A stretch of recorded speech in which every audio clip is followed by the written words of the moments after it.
सोचिए, एक world cup final, एक खिताबी जंग और टीम इंडिया इतिहास रचने की दहलीज पर खड़ी है।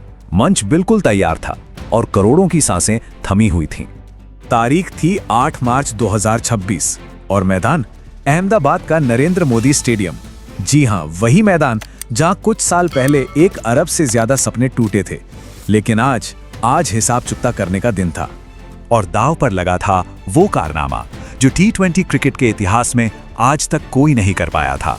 लगातार 2 वर्ल्ड कप ट्रॉफीज, एक ऐतिहासिक ताजपोशी का बस इंतजार हो रहा था।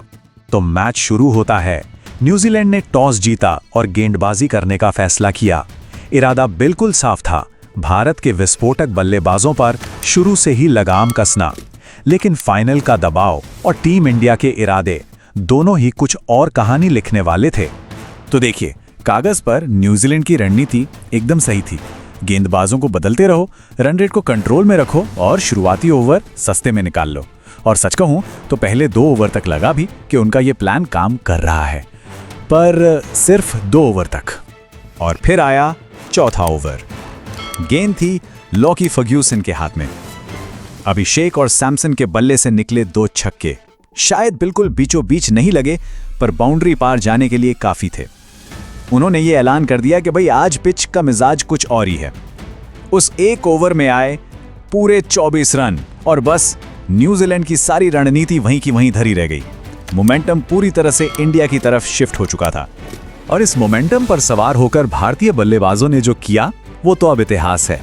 ईशान किशन की 200 प्लस की स्ट्राइक रेट वाली तूफानी पारी, अभिषेक शर्मा का वो काउंटर अटैक जिसने न्यूजीलैंड को बिल्कुल बैकफुट पर धकेल दिया, और संजू सैमसन कमाल, फाइनल में लगातार दूसरा 89। वो इस पारी के एंकर थे, एक चट्टान की तरह डटे रहे और स्कोर को आगे बढ़ाते रहे। इन 3 अर्धशतकों की बुनियाद पर भारत ने खड़ा कर दिया 255 रनों का Everest. T20 world cup final में ये स्कोर किसी पहाड़ से कम नहीं होता। न्यूजीलैंड के सामने अब एक लगभग नामुमकिन सी चुनौती थी। अब गेंद थी भारत के गेंदबाजों के हाथ में, और जब आप 255 रनों को डिफेंड कर रहे हो तो आप अपने सबसे बड़े हथियार की तरफ ही देखते हैं, है ना? जहन में बस एक ही नाम आता है, जसप्रीत बुमराह।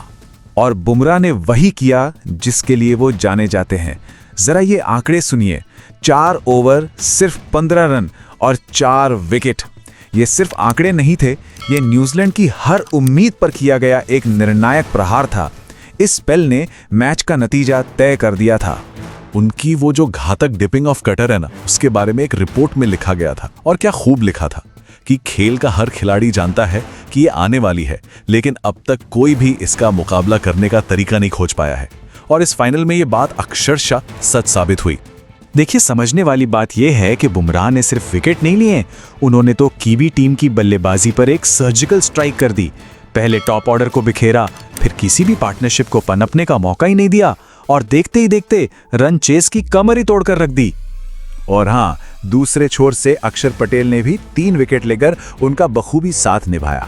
और फिर आया वो पल, जैसे ही तिलक वर्मा ने लॉन्ग ऑन पर वो विजयी कैच लपका, पूरा का पूरा स्टेडियम जश्न में डूब गया। भारत ने 96 रनों की एक शानदार जीत के साथ इतिहास रच दिया था। जीत के बाद मैदान पर भावनाओं का सैलाब उमड़ पड़ा था। तो चलिए अब जरा उन चैंपियंस की आवाज सुनते हैं जिन्होंने इस सपने को हकीकत में बदला। फाइनल के हीरो में से एक अभिषेक शर्मा ने 8 मार्च 2026 को दिल की बात कही। उन्होंने बताया, मैं खुद पर भी शक करने लगा था, लेकिन टीम मैनेजमेंट, कोच, कप्तान सबने मुझ पर भरोसा बनाए रखा। मैं इस टीम से बस इसीलिए प्यार करता हूं जिस तरह उन्होंने उन दिनों मेरे साथ व्यवहार किया। मैंने ऐसा पहले कभी महसूस नहीं किया। वरुण चक्रवर्ती ने तो ड्रेसिंग रूम का एक बड़ा मजेदार किस्सा सुनाया। उन्होंने बताया, मैं और अभिषेक अगल बगल बैठते थे। हम सीटें बदलते रहते थे, ये सोचकर कि शायद किस्मत बदल जाए। हम सोच रहे थे कि क्या हो रहा है, कुछ काम ही नहीं कर रहा, और आखिरकार हमने कब जीत लिया है, तो अब वो सब कुछ जीरो हो गया है।